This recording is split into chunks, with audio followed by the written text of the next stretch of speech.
Good morning, students. In this lesson, 11th standard computer science, chapter 7. Today we are going to discuss about topic functions 7.3.2. This is the last topic in this chapter. Okay, let's see the functions. After an algorithmic problems is decomposed into sub-problems, we can abstract the sub-problems as functions. Abstraction இப்போது நம்ம வந்து decomposition என்ன உங்களுக்கு தெரியும், decomposition பண்ணது அந்த sub ப்ராப்ளத்தை வந்து எப்படி வந்து அதுக்கு இன்புட் அவுட் ரிலேஷன் வந்து கொண்டு வராங்க அப்படின்றது தான் நம்ம பார்க்க போகிறோம். A function is like a sub algorithm. Function is called a sub algorithm. Similar to an algorithm function specify the input property. என்ன பண்ண specify input propertyயும் அந்த input output ரிலேஷனையும் வந்து என்ன டிசைட் பண்ணோம் அப்படின்னு சொல்கிறாங்க. ஃபஸ்ட்டு பார்த்தீங்கன்னா இந்த லோகோ பாருங்கள்.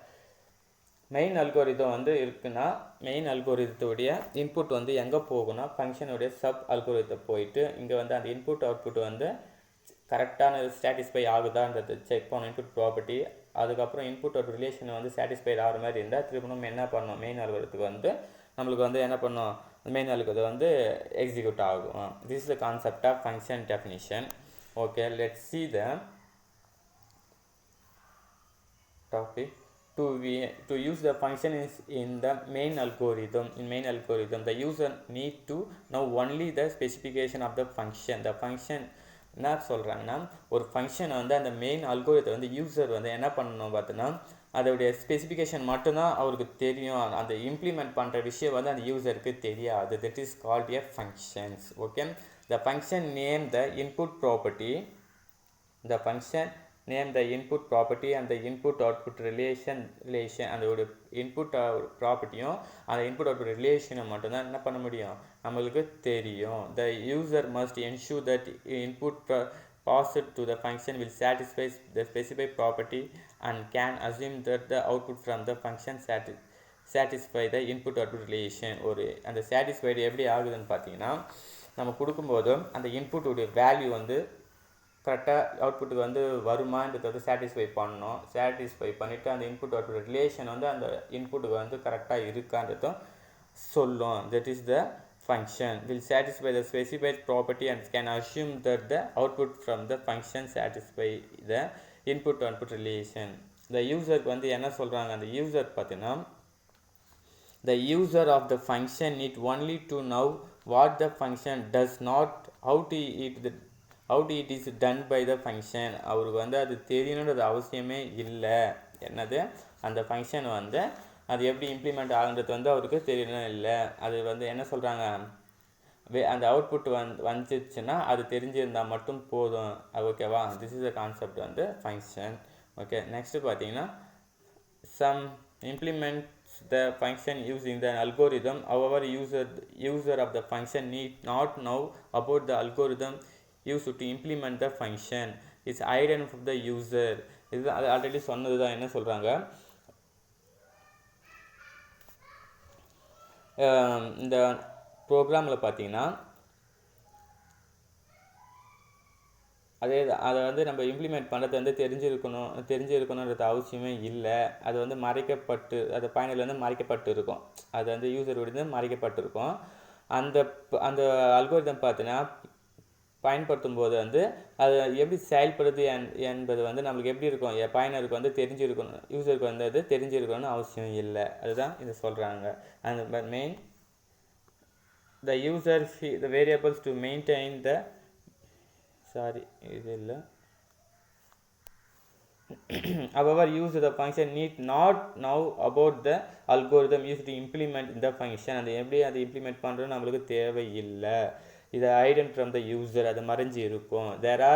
There is no need for the user know how the function is implemented in the order use it. நம்மளுக்கு வந்து அது தெரிஞ்சிருக்கணும் அவசியம் இல்லை. சரிங்களா, next algorithm used to implement function many maintain the own variables. அந்த ஃபங்க்ஷனில் வந்து நிறைய வேரியபிள்ஸ் இருக்கும். அந்த வேரியபிள்ஸை வந்து என்னன்னு சொல்கிறாங்க, லோக்கல் வேரியபிள்ஸ்னு சொல்லுவோம். அதை variables of local the function சொல்லுவோம். சின்ஸ் இதை என்ன பண்ணுறாங்க, the user if the variables maintain the main algorithm அந்த மெயின் அல்கோரிதம் நம்ம மெயின்டைன் பண்ணால் போதும். அதான் reduce the clutter of the main algorithm. அது வந்து நம்ம மெயின்டைன் பண்ணால் போதும். மெயின் அல்கோரிதத்தில் வந்து அந்த வேரியபிள்ஸ் இருக்கிறத மட்டும் மெயின்டைன் பண்ணால் போதும். மீதியெல்லாம் நம்மளுக்கு மெயின்டைன் பண்ண அவசியம் இல்லை. சரிங்களா? ஃபார் எக்ஸாம்பிள்ஸ் என்ன கொடுத்துருக்காங்கன்னு பார்த்தீங்கன்னா, ஒரு ட்ரையாங்கிளை வந்து ரைட் ஆங்கிளாக வந்து சேஞ்ச் பண்ணணும். அது எப்படின்னு இந்த சொல்கிறாங்கன்னா, there is the ABC where the C is the longest side. C வந்து லாங்கஸ்ட் சைடாக இருக்குது, ஏபி வந்து ஸ்மாலஸ்ட் சைடாக. இது வந்து ட்ரையாங்கிளை வந்து ரைட் ஆங்கிளாக மாற்றணும். அது எப்படி நீங்கள் இம்ப்ளிமெண்ட் பண்ணுவீங்கன்னு சொல்லிட்டு ஒரு கொடுத்துருக்காங்க. C square equal to A square plus B square formula மூலமாக யூஸ் பண்ண இது இந்த ஃபார்முலா வந்து ட்ரூ ஆச்சுன்னா நம்மளுக்கு வந்து என்ன ஆகும், வந்து ரைட் ஆங்கிளாக மாறும். சரிங்களா? இப்போ வந்து எக்ஸாம்பிள் வந்து என்ன சொல்கிறாங்க, வேரியபிள் அல்கோரிதம் நேம் ஸ்கொயரு ஒய்னு ஒரு வேல்யூ கொடுத்துருக்கோம். இன்புட் ப்ராப்பர்ட்டிஸில் ஒய், அவுட்புட் ரிலேஷன் நம்மளுக்கு என்ன கிடைக்கும், ஒய் ஸ்கொயர்னு கிடைக்கும். இது வந்து என்ன சொல்கிறாங்க, function square. It is called a function square. Suppose we have a function ஸ்கொயர்னு சொல்கிறாங்க. இங்கே பாருங்கள், இப்போது black box வந்து we need not know the functions complete the square, we only need the specification மட்டும் நமக்கு தெரிஞ்சால் போதும் அந்த black boxக்கு. அது எப்படி இம்ப்ளிமெண்ட் பண்ணுறது நம்மளுக்கு தேவையில்லை. இப்போ ஒய்னு கொடுத்து இந்த black boxயில் வந்து ஸ்கொயர் வந்து அவுட்புட் ரிலேஷன் ஒய் ஸ்கொயர்னு வரும். அது வந்துச்சுன்னா உங்களுக்கு ட்ரூ ஆச்சுன்னா உங்களுக்கு சாட்டிஸ்ஃபை ஆகும். சரிங்களா? இப்போ வந்து இங்கே வந்து அல்கோரிதம் வந்து மெயின் அல்கோரிதம் எப்படி டிசைன் பண்ணியிருக்காங்க,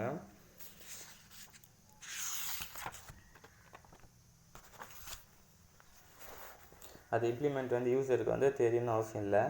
இப்போ வந்து இதை மெயின் அல்கோரிதம் எப்படி எழுதியிருக்காங்கன்னு பார்த்தீங்கன்னா, ஒரு ரைட் ஆங்கிள் அந்த நேம் கொடுத்துருக்காங்க. ஏன்னா ரைட் ஆங்கிள் நமக்கு அவுட்புட் வரணும். ரைட் ஆங்கிள் நேம் கொடுத்துருக்காங்க, ஏபிசி அந்த வேல்யூ. இன்புட் ரிலேஷனில் வந்து என்ன சொல்லியிருக்காங்க, சி கிரேட்டர் தென் ஏ. ஏன்னா சி தான் லாங்கஸ்ட்டாக இருக்குது, ஆனால் சி கிரேட்டர் தென் ஏ, சி கிரேட்டர் தென் பின்னு வந்து இருக்கணும். அவுட்புட் ரிசல்ட்டில் ட்ரூவாக இருந்துச்சுன்னா அது வந்து என்ன ஆகணும், C square equal to A plus B square வந்து ட்ரூ ஆச்சுன்னா நம்மளுக்கு வந்து ரைட் ஆங்கிளாக மாறும். அதர்வைஸ் ஃபால்ஸ் ஆச்சுன்னா ரிசல்ட் இஸ் ஃபால்ஸ் ஆகிடும். ஓகேவா? Next square C square A square இதுதான் வந்து சப் அல்கோரிதமாக பிரிச்சிருக்காங்க. இஃப் கண்டிஷன் யூஸ் பண்ணி சப் அல்கோரிதமாக பிரிச்சிருக்காங்க. Square equal C square equal A plus square equal B. இந்த ரிசல்ட் வந்து ட்ரூ ஆயிடுச்சுன்னா நம்மளுக்கு எக்ஸிக்யூட் ஆகும். எல்ஸ் அந்த ரிசல்ட் ஃபால்ஸ்னு வந்துடும். சரிங்களா? இந்த கான்செப்ட் தான் என்னது அல்கோரிதோடைய சப் அல்கோரிதோடைய function. Okay, this is chapter is finished. Next chapter, next class. Thank you, students.